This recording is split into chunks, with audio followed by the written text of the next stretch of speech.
Hello, Hermit Bob here, coming to you from Hermit Bob's Dragonfly Garden Bistro Kitchen. What I have here is a rack of pork ribs. A fantastic deal. They're only $90.97 a pound, and this one only weighs about 4 pounds.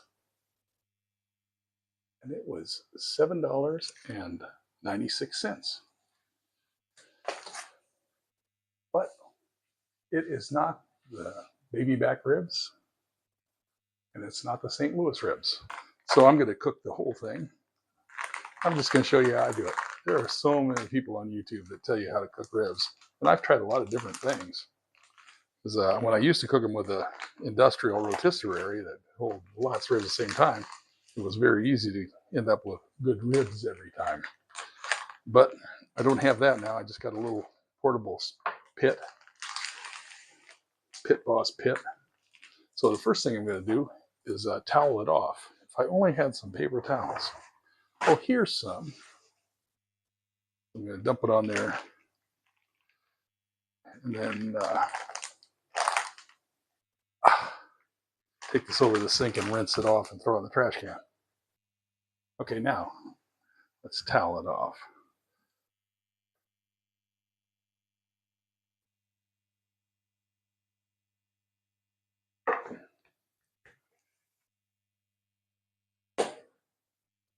Okay, so the first thing I'm going to do is take off this membrane. So the most common utensil to use for the pulling off of the membrane is a fork. So I'm getting the fork out of here, and just kind of get it under one that looks like it's loose. Just kind of try to very lightly pull up on it. Don't start sticking holes in it like that one. So this looks like my best customer, and I'll use the back side of my boning knife. It's best if you can get it big enough to get your finger in, because your finger's not going to do much damage.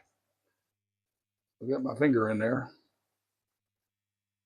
trying to gently pull it without ripping it. Just kind of pulling like pulling a label off a beer bottle.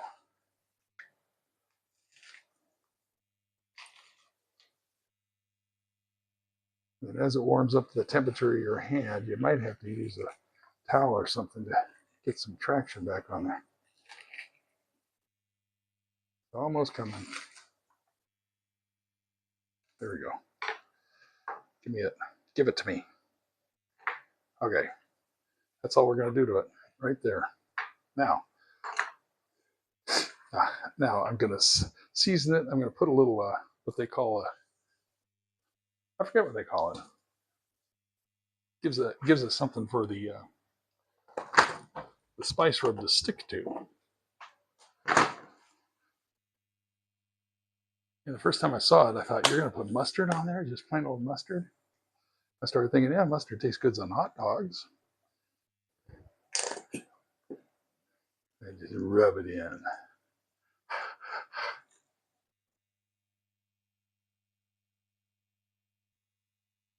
Oh, I'm just going to put some spice rub on there. I used to make my own. Now I buy several different varieties of it. I bought them everywhere, every grocery store. They all taste the same thing, except when I used to make it, it was very fashionable, and I was using that at that time to put lots of sugar in it. So I don't think any of these have sugar in them. That tastes much better without the sugar. This one just says chipotle. So that's probably going to be a little bit spicy. This one says maple, smokehouse maple. And just put it on thick. They call it rub. You don't really have to rub it in. It's going to stick to that mustard and the wetness of the pork rib. And then this one is called Applewood. I think I like this one, but you know what? I don't think I have enough there to do it. We'll see. They do smell really good. Okay, now let's flip her over and do the back side. And Maplewood. I like the apple one. I like this one. I don't know where I got it. It says Southern Living. I'll have to look again for it. But any of them will do. Now my little pit won't hold this much. It's too long. So I've got to cut it. Got to cut it probably right in the middle. Right, so, and then let them sit for a while. I'm gonna put them on there and go out and put them on the broiler in a bit. Okay, we're out here at the barbecue. Got it set for 250 degrees. Right now it's sitting at 245. Now, you can see I got aluminum foil on the insides because I don't like having to clean it up. And you can have found that you can aluminum foil on it, put your food on there, you see all that smoke coming up, it still gets in the food. Some people want it to drip down and make just put the foil on there. Don't block it off completely because it does need to breathe. So I'm gonna put these on there.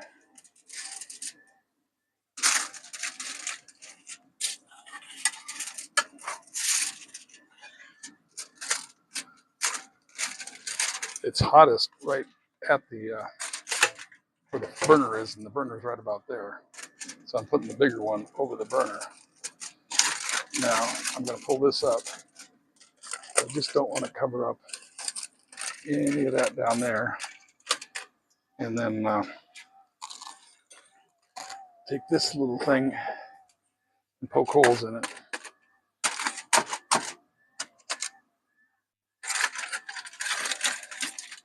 Just so it can breathe. Don't want to cut it off. Come on, get up there, get up there, get up there.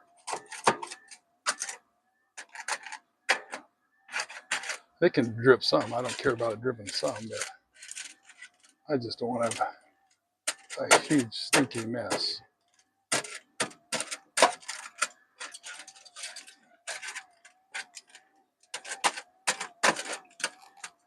Okay, that's going to be good enough. Bring it in, bring it on.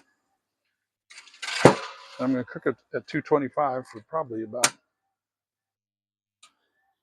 an hour. It looks like it's smoking up a storm, and we'll see you when that's there. Okay, here you go. You ready?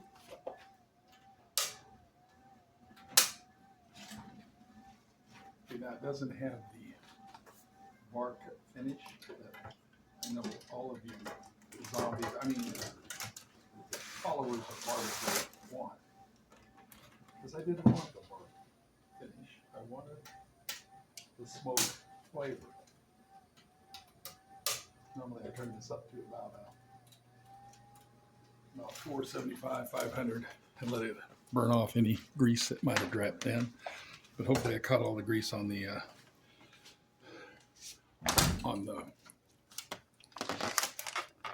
it looked pretty good though. On this aluminum foil, even though I poked a whole bunch of holes in there. I went back and poked even more, so I didn't want them sitting in a pool of grease. I wanted the smoke to come through. Anyway, we'll see you at the next step. All right. We're coming down the home stretch. This is where I'm going to put on some barbecue sauce. Use whatever kind you want. I use Sweet Baby Ray's, no sugar added. Because I don't want all that sugar getting in my teeth. There's going to be enough, just natural sugar. All the other stuff I don't want, so that's what I put on. Okay. I'm going to put this paste down. By the way, this is the first time I'm trying it. I've done the same thing, but I've never quite done it this way. I need a There it is. I'm going to do the little one first. So I'm not going to set them in. I'm going to cover it with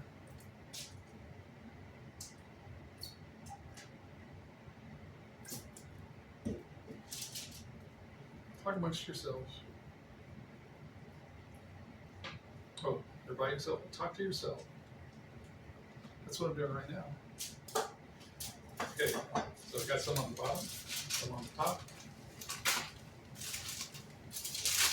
Cover it. Make sure the bottom touches the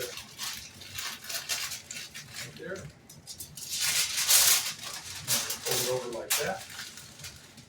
Then fold it over like this. And then we're going to press it down like that. Pull it up. Fold it over like that. Fold it over like this. Press it down. Pull it up. And we're going to stick it in the oven in a second.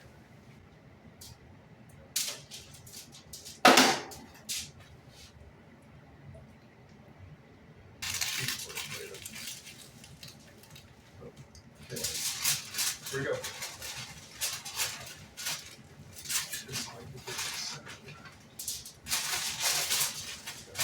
Yeah.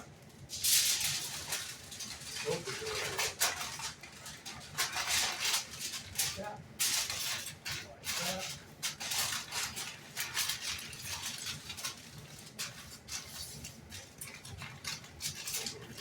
This. Like that. Stand it up. Like this. Like that. Stand it up. Okay, now we're going to put it in this. This is my warming oven. It has an adjustable thermometer on the front. Put that one in. See if the big one can fit in there.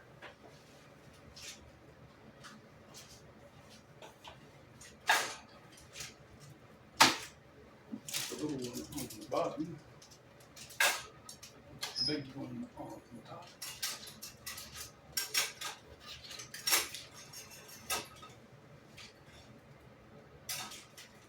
Little one off center. Big one is heading part inside. Okay, so it's at 300.